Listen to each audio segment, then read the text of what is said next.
Hi friends, ఇప్పుడైతే మా ఇంటి దగ్గర అయితే ఫుల్ మబ్బులేసే గాలి కూడా ఫుల్గా వస్తుందన్నమాట.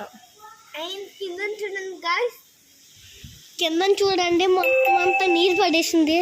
కింద చూడండి గైస్, మొన్న వచ్చిన వర్షానికి అయితే వాటర్ కూడా ఇంకా ఆరలేదు. మళ్ళీ వర్షానికి అయితే రెడీగా ఉంది వర్షం పడడానికి. చెట్లు అయ్యి ఇరిగిపోతాయి, గాలికి మా మాటలు పడిపోతాయి, ఇల్లు కూడా కొట్టుకుపోతాయి.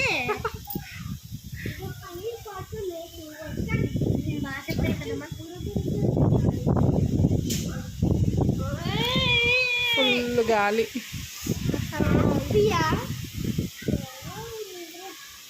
గాలికి తాగడం వచ్చేస్తుంది. ఫుల్ గాలి అయితే వస్తుంది.